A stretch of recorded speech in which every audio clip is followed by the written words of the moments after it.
Remember, there's some pretty important information here in the disclaimer. You might want to give the video a quick pause and read it.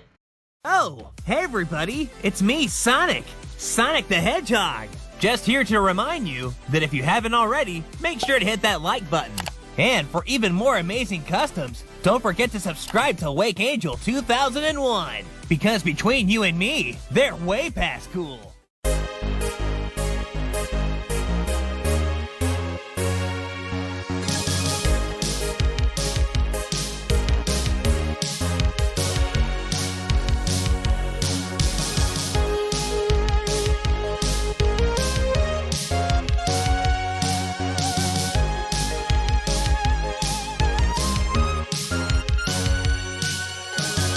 Hello my friends, this is Wake Angel 2001 coming at you with a commission for Jonathan, Rouge the Bat, and as a bonus, it's the second one that is going to be made in the Jakks Pacific style. So it's going to be a 4-inch scaled figure made to blend in with the Jakks Pacific figures. Isn't that wonderful?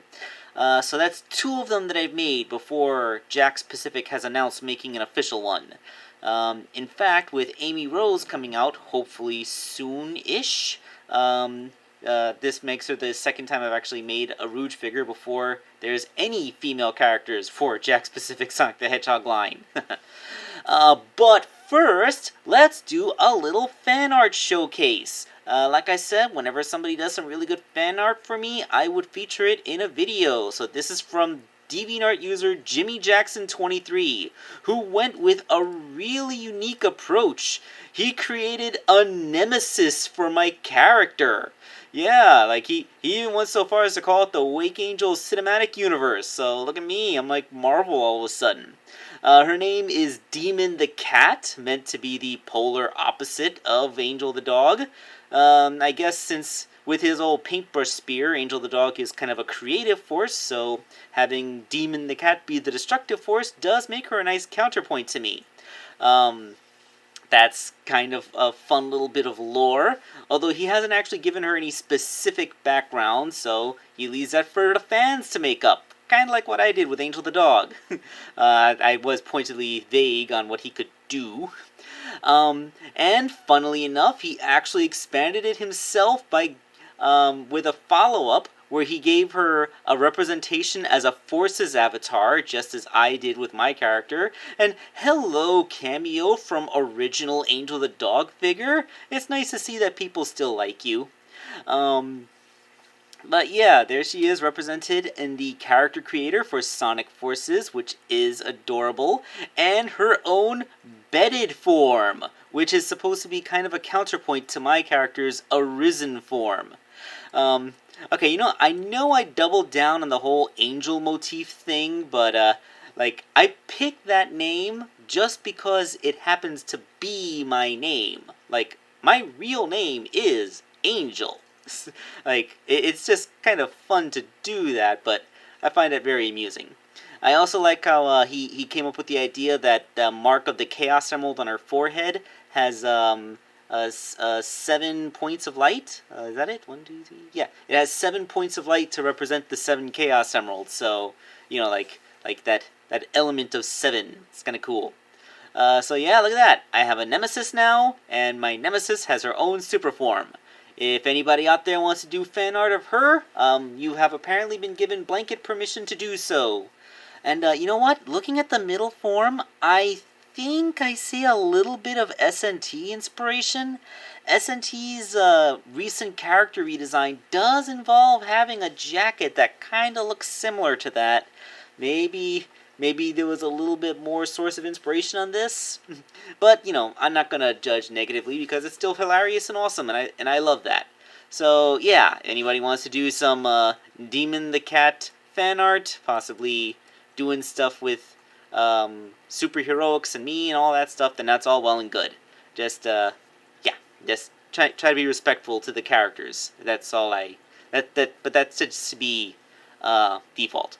Anyway, let's get to actually making the custom figure. I mean, I guess I could waffle on so much about the fan art because, you know, this is Rouge the Bat. I've made her so many times, and this is the second time I've made the Jax Pacific scaled one. So the base toy, once again, is Froppy. In the entire Loyal Subjects action figure line, I feel that Froppy is the best suited to be Rouge because there's several elements about her that are similar enough. I mean, the torso of the figure is relatively smooth and with just the right amount of curviness, and she even has little thigh-high boots on.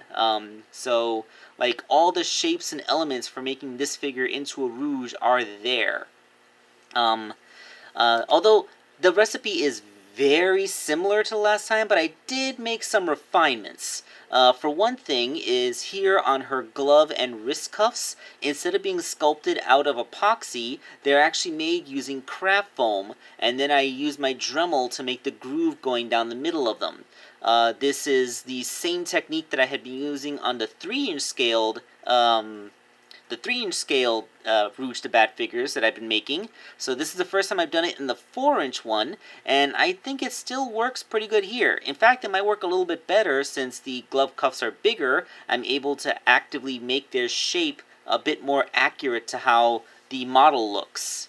And just like last time, I cut off most of Froppy's foot, leaving only the joint and just enough surface area to attach to the shoes. Although this time I was a little bit more careful when sculpting the part of Rouge's boot that goes above them, so that she still retains the ankle articulation. Yes, this Rouge has full ankle rotation, and in a more stable way than the ankle rotation of the last Rouge figure I made. I was a little bit concerned that since the foot is attached only by glue and not actually being embedded into the figure itself in any way, that they might snap off.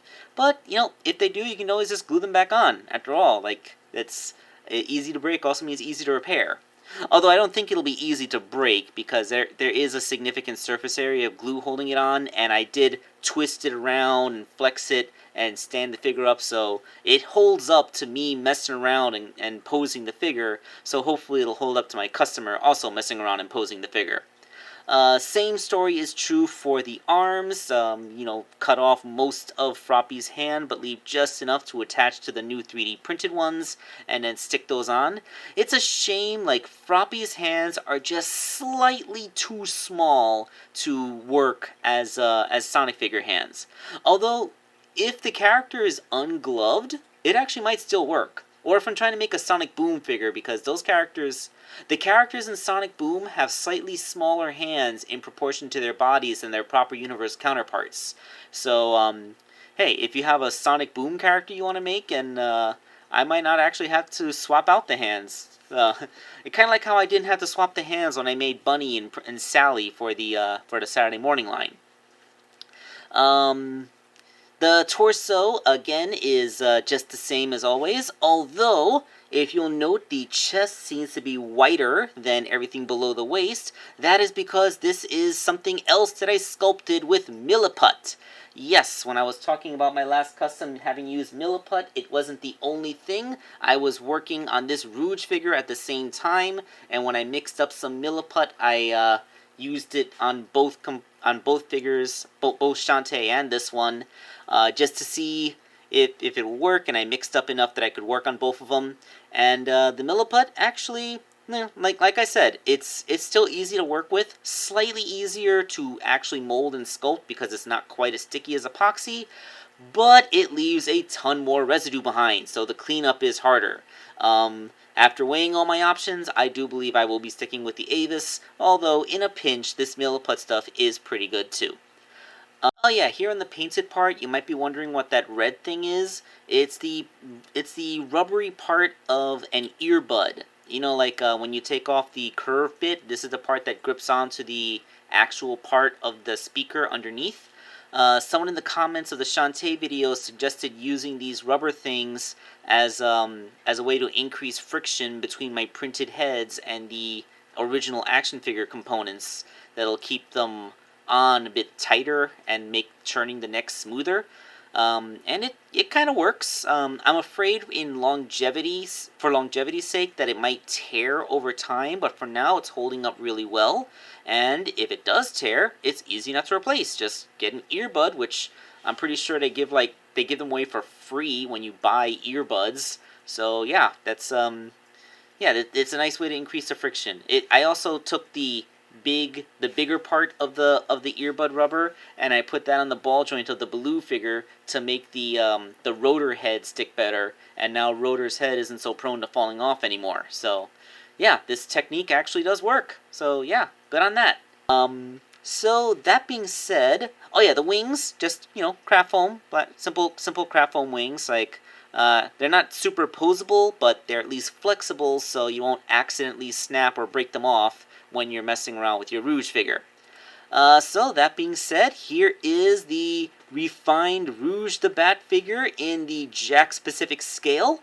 Again, she should look very similar to the last one I made, except that this isn't the specifically Sonic 2006 version. This is a more general Rouge, so, slightly darker skin tone, slightly different shape to her boobage, all that good stuff, just your standard Rouge. And I actually do hope that Jakks Pacific gets around to making a Rouge figure. Like, I would be super happy if I found out that the very next wave after Amy Rose, they'll have a Rouge figure in it. Like, that would be like, okay, surprise, we're going to bring out all the female characters now. We had Amy Rose, the next one we'll have Rouge, and then we'll have Blaze, and then we'll have Cream, and then we'll have Wave, and Xena, and all the girls. Every wave will have at least one female in it, because we're Jakks Pacific, and we have decided to become progressive, and remember that,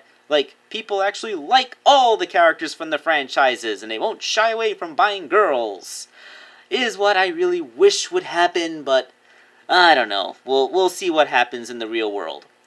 So, thank you all for watching this video, and special thanks to Jimmy Jackson for making a nemesis for my character so we can add to the lore of the Wake Angel cinematic universe.